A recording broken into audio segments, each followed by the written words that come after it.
حضرت عمر جب نعرہ لگاتے نا تو کیسر و کسریٰ کانپتے. سفیر آتے روم کے ملنے کے لیے تو کہتے جاؤ عمر نفل پڑھ رہے ہیں، ٹائم کوئی نہیں. ایک دن اندر میٹنگ ہو رہی تھی، حضرت عمر میٹنگ میں بیٹھے تھے. آپ کے بیٹے ملنے آئے عبداللہ ابن عمر. ابا جی اندر آ جاؤ. فرمایا دروازے پہ کھڑا ہو، میں ضروری بات کر رہا ہوں، اندر نہ آنا. جناب عبداللہ ابن عمر کہتے ہیں میں دروازے پہ کھڑا ہو گیا. تھوڑی دیر گزری تو امام حسین بھی آ گئے. ایک حدیث میں، ایک روایت میں امام حسن کا لفظ بھی ہے. امام حسین آئے، آ کے عبداللہ ابن عمر سے کہنے لگے عمر فاروق اندر ہیں؟ تو کہا وہ اندر تو ہے. تو کہا آپ کیوں دروازے پہ کھڑے ہیں؟ کہنے لگے ابا جی نے کہا ہے یہاں انتظار کرو، میں کوئی ضروری بات کر رہا ہوں. لیکن شہزادے میرے لیے کہا ہے، میرے لیے آپ جانا چاہیں تو چلے جائیں. امام حسین کہنے لگے امیر المومنین کوئی بات کر رہے ہوں گے، میں ظہر کے وقت مسجد میں مل لوں گا، ظہر کا ٹائم آئے گا نا تو میں مسجد میں مل لوں گا. یہ کہہ کے چلے گئے. حضرت عمر باہر آئے تو حضرت عبداللہ ابن عمر سے کہا کہ کوئی آیا تو نہیں؟ عرض کی حضور حسین ابن علی آئے. حسین ابن علی. تو کہا اندر کیوں نہیں بھیجا؟ کہا میں نے کہا تھا بے شک چلے جائیں، لیکن وہ کہہ رہے تھے کہ میں ظہر کے وقت مسجد میں مل لوں گا. تو سیدنا عمر فاروق فرمانے لگے عبداللہ تجھے تیری مار ہوئے، حسین کو کیوں واپس بھیجا؟ پھر عمر دنیا داروں کے سامنے ڈٹنا، کھڑا ہونا عمر پہ ختم ہے، لیکن جو اندر کی بات ہے نا، روح کی، جو عقیدت کی بات ہے، جو وفا کا رشتہ ہے، اس کو کون سمجھے؟ یہ جو روح کی مجبوریاں ہیں، یہ جو وفا کی مجبوریاں ہیں، اسے لوگ کیا سمجھیں؟ انہیں کیا پتا کہ مرشد کے بیٹے کے پیر چومنے میں حسن کیا ہوتا ہے. انہیں کیا پتا کہ جب استاد کا بیٹا گھر میں آتا ہے تو دل کرتا ہے مکان بیچ کے اسے دے دیں، اس کے باپ کی نیکیاں بڑی ہیں. جناب عمر فاروق دوڑے گئے، امام حسین کے دروازے پہ دستک دی. امام حسین باہر رکھا. شہزادے یار ملنے آئے تھے، بغیر ملے کیوں آ گئے؟ عرض کی کہ آپ مصروف تھے، آپ کے اپنے بیٹے بھی دروازے پہ کھڑے تھے تو میں واپس آ گیا. امام حسین کہتے ہیں عمر جذبات میں آ گئے، سر سے پگڑی گر گئی. کہنے لگے حسین میرے بیٹے کا اور حسین کا کیا مقابلہ؟ کیا اس کی ماں کا نام فاطمہ الزہرا ہے؟ کیا اس کی نانی کا نام ختیجۃ الکبریٰ ہے؟ کیا اس کے نانے کا نام محمد مصطفیٰ ہے؟ اور پھر سر سے پگڑی اتری تھی، اپنے بال زور سے پکڑ لیے. کہنے لگے حسین میں نا مکے میں اونٹ چرایا کرتا تھا اور ڈنڈوں سے مار کھاتا تھا اپنے باپ سے. یہ جو آج ساری دنیا میں عمر کے نعرے لگتے ہیں، یہ تیرے نانے کا صدقہ ہے. شہزادے میری وفا اور میری وفا میں جب تیرا دل کرے نا دوڑ کے آ جایا کر.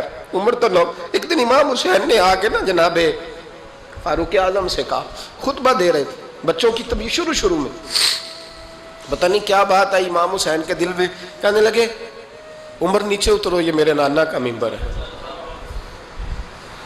تو حضرت سیدنا عمر سنو، کبھی میرا بھی بچہ آ جائے تو میں کہتا ہوں اس کو پکڑو یار، بچوں کو تو نہیں نا جمعوں میں مطلب ذکر کیا جاتا، اترنا میرے نانے کا ممبر ہے.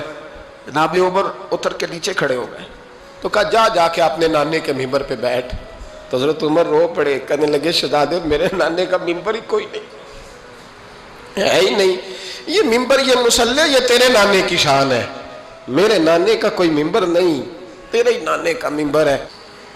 تھوڑی دیر کھڑے رہے تو امام حسین کہنے لگے اچھا کوئی نہیں آپ کے نانے کا ممبر کا نہیں؟ کہا چلو پھر میرے نانے کے ممبر پہ بیٹھ جاؤ چلو خیر ہے. کوئی نہیں آپ کے نانے کا؟ کہا نہیں.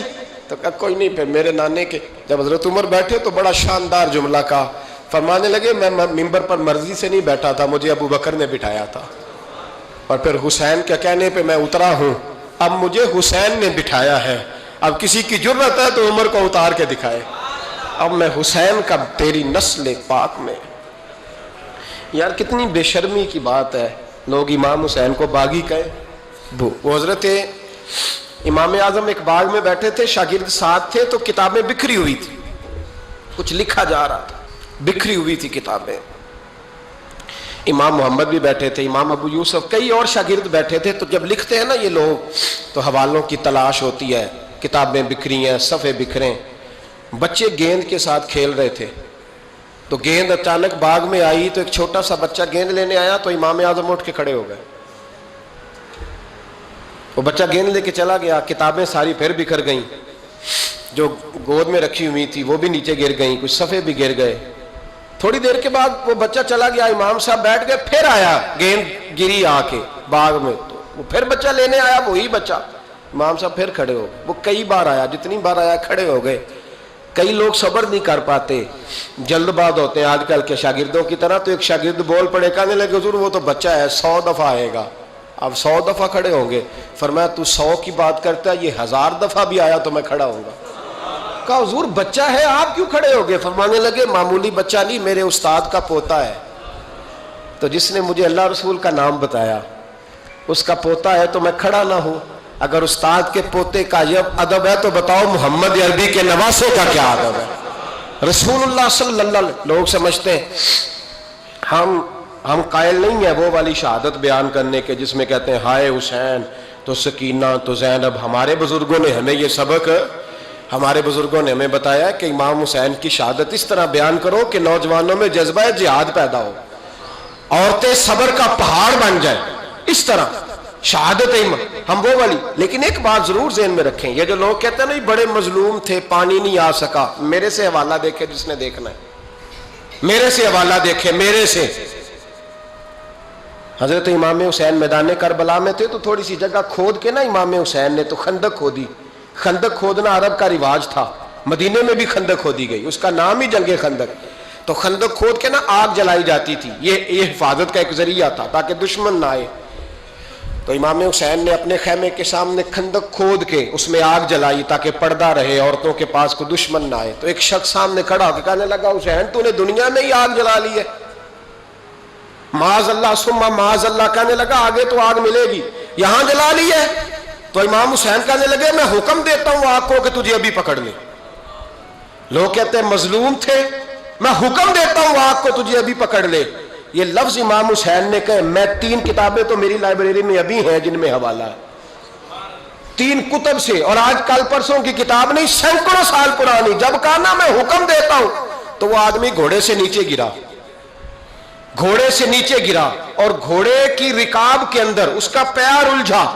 گھوڑا ڈر کے اتنا دوڑا کہ جا کے اس آدمی کو آگ میں پھینک دیا.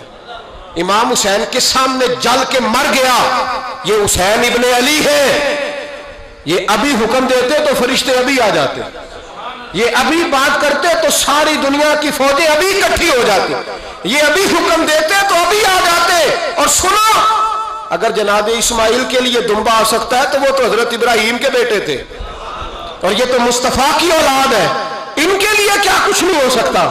لیکن امام حسین نے پسند کیا تھا کربلا کے جہاد کو, اس کو پسند کیا تھا مولا علی نے, وہ اپنی پسند پہ تھے.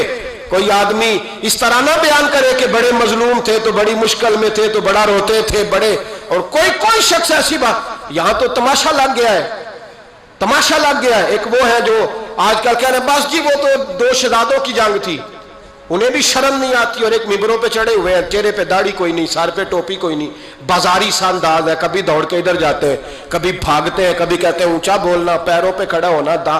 یہ لوگ بیان کریں گے امام حسین کی بات, یہ لوگ بیان کریں. بیبیوں کے مصائب پڑھ رہا ہوں, وہ اور بیبیاں ہوتی ہیں جو ہائے ہائے کرتی ہیں, واہ بیلا کرتی ہیں. یہ میرے نبی کا خاندان ہے, یہ میرے نبی کا خاندان ہے, نبی کا خاندان. میں حوالہ دکھاؤں گا, مجھ سے سنو حوالہ. حضرت سیدہ زینب نے سارے جنازے دیکھے, بھتیجوں کو, بھانجوں کو, سب کو شہید ہوتے دیکھا.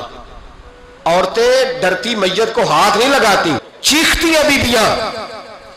لیکن حضرت جناب زینب نے پتہ کیا دیکھا تھا, وہ سننا ذرا.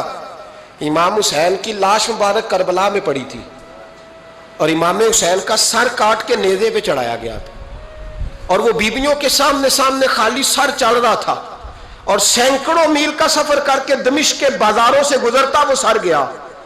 آج میں سر کی بات نہیں کرتا, سر کی. آپ مرد ہیں, جوان ہیں سارے, یہاں کسی کا کٹا ہوا ہاتھ پھینک دیا جائے نا, ہاتھ تو لوگ چیخے مار کے دوڑ جائیں گے. بلکہ ہاتھ تو دور رہا, کسی کی انگلی کاٹ کے یہاں پھینکی جائے تو لوگ چیخے مار کے مرد دوڑ جائیں گے. لیکن کٹا ہوا سر دیکھا, لاشیں دیکھے, یزید کا دربار آیا، بی بی صاحبہ کو نا ایسے عورتوں نے اپنے حالے میں لیا ہے، سیدہ زینب وہاں بیٹھ گئیں، تو جب بولا نا یزید دربار میں، کہنے لگا کہ دیکھو اللہ نے عزت والوں کو عزت دی، معاذ اللہ ثم معاذ اللہ، اور میرے مخالفین کا کیا حشر ہوا جب اس نے دیکھیں نا، ایک آدمی مجبور ہے، مقہور ہے، اتنا لمبا سفر ہے، غربت ہے، پیاس ہے، بیماری ہے، کیا انداز ہے جب اس عالم میں یزید کے دربار میں اس نے گستاخی کی امام حسین کی۔ یہاں لوگ کہتے ہیں کسی کو کچھ نہ کہو، کیوں نہ کچھ کہیں، جو سیدنا امام حسین کے بارے میں بات کرے گا زبانیں کھینچیں گے اس کی، جو صحابہ کے بارے میں بات کرے گا ہم کرنے دیتے ہیں؟ یہ کیا بات ہوئی؟ گستاخی کرنا، بے ادبی کرنا، یہ کون سا دین ہے؟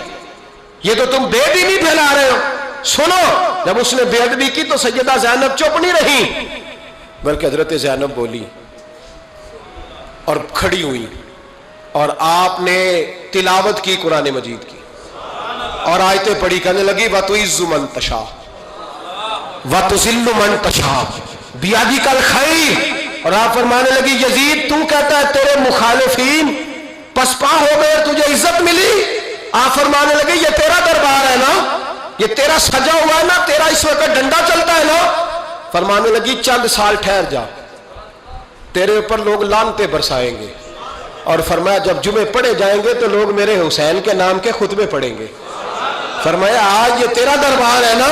حضرت نعمان بن بشیر صحابی رسول تھے، وہ کہتے ہیں میرے قریب ایک نابینا صحابی بیٹھا تھا، سنو حوالہ میں دکھاؤں گا، کہنے لگے میرے قریب اس وقت یزید کے دربار میں ایک نابینا صحابی بیٹھے تھے، جب بی بی زینب نے یہ بات کی نا تو وہ نابینا صحابی میرا ہاتھ پکڑ کے کہنے لگے نعمان علی آ گئے ہیں، یہ تو علی کی آواز ہے، علی آ گئے، جبریل امی بول رہے ہوں جیسے، حکمت کے گوہر رول رہے ہوں جیسے، دربار دمشق میں وہ زینب کا خطاب منبر پہ علی بول رہے ہوں جیسے۔ کہنے لگے علی آ گئے، علی، یہ تو علی کی آواز ہے۔ جناب نعمان بن بشیر کہنے لگے نہیں، علی جب بولتے تھے تو بڑا رنگ ہوتا تھا، ابھی تو زینب کھل کے بول ہی نہیں رہی، ابھی تو زینب ستائی ہوئی ہے، ابھی تو زینب زخم کھا کے آئی ہے، ابھی تو زینب پیاسی ہے، کاش زینب تر و تازہ ہوتی تو زینب خطبہ پڑھتی تو علی کی طرح گرجدار آواز نکلتی، یزید کے محل کانپتے، جبریل امی بول رہے ہوں جیسے، حکمت کے گوہر رول رہے ہوں جیسے، دربار دمشق میں بی بی زینب کا خطاب منبر پہ علی بول رہے ہوں جیسے۔ وہ مسکینوں کی طرح منتیں نہیں کر رہے تھے، ہائے پانی ان کا مزاج ہی نہیں تھا، بلکہ وہ دلیر لوگ تھے، دلیر، اور بر موقع بر محل بولتے تھے۔ یزید آیا دربار میں، جب یہ سارا قافلہ وہاں پہنچا تو یزید دربار میں آیا، اور جب وہ دربار میں آیا تو بادشاہوں کا طریقہ ہے، گاڑیاں، اب ہمارے بادشاہوں نے روٹر والی گاڑیاں رکھی ہوئی ہیں، وہ یوں چلتی ہیں، شور ہوتا ہے پیچھے، اس زمانے میں کہا جاتا تھا با دبا ملاحظہ ہوشیار، پیچھے ہٹ جاؤ، نعرے لگنے لگے۔ تو یزید کا ایک ناخلف بیٹا امام زین العابدین سے کہنے لگا تیرا باپ کہاں ہے؟ دیکھ یہ میرے باپ دادا کے نعرے، دیکھ میرے باپ کے نعرے، تیرے کدھر ہے؟ ابھی یہ بات شروع اس نے کی تھی کہ دمشق کی جامع مسجد میں زور کی اذان ہو گئی، اور جب مؤذن نے کہا نا اشہد ان محمد رسول اللہ، تو امام زین العابدین اس کا ہاتھ پکڑ کے کہنے لگے یہ میرے نانا کے نعرے لگ رہے ہیں، اگر تیرا ہے تو بتا، یہ میرے نانا کے نعرے ہیں۔ اور فرمایا تیرے باپ کے 2-2.5 سال لگیں گے، میرے نانے کے قیامت کے بعد بھی لگیں گے، میرے نانے کے نعرے قیامت کے یہ لگتے رہیں گے، لگ رہے ہیں اور لگتے تھے اور لگتے رہیں گے۔ میرے بھائی یاد رکھو، دلیری، ہمت، پہلی بات ان سے پیار کرنا ہے، دوسرا ان کی ہمت، ان کا مقام دلیری کرنا ہے، ان کا کام ہمت کرنا ہے، ان کا کام ڈٹ جانا ہے، کمزوری دکھانا اہل بیت کا طریقہ ہوتی ہے۔ حضرت عباس کے بازوؤں میں درد ہوتی، جناب زینب پھر پریشان ہوتی ہیں کہ ہم تو اس بے حیائی کے خلاف لڑے اور امت ابھی یہ گند کر رہی ہے۔ جو چوکوں میں کھڑا ہوتا ہے نا عورتوں کو تاڑتا ہے، وہ یزید کے طریقے پہ عمل کرتا ہے۔ یہ دلائل ہے، آپ سوچ لیں، اندازہ کر لیں کہ ہم نے کس جماعت میں کھڑے ہونا ہے، اس لیے گند سارا نکالیں۔ امام حسین کا ایک پیغام آج اپنانا بڑا ضروری ہے۔ امام حسین نے سر سجدے میں کٹایا، اور قرآن کی تلاوت نیزے کی نوک پہ بھی جاری رہی ہے. اس لیے آج کم از کم 10 نفل امام حسین کی سنت سمجھ کے ضرور پڑھیں گے انشاءاللہ. جنہوں نے روزہ رکھا ہے بڑا اچھا کیا ہے. چلو جو نہیں رکھ سکے پھر بھی نفلی ہے، کوئی فرض نہیں. کم از کم 3 دفعہ سورت یاسین کی تلاوت آج ضروری ہے امام حسین کے لیے. کریں گے انشاءاللہ تعالی. اگر وہ نیزے کی نوک پہ پڑھ سکتے ہیں تو آپ ان کی خاطر بھی تو پڑھ ہی سکتے ہیں نا. تو بہت ضروری کام آج نفل پڑھنا ہے، اور بہت ضروری کام آج قرآن پاک کی تلاوت کرنا. کریں گے انشاءاللہ تعالی.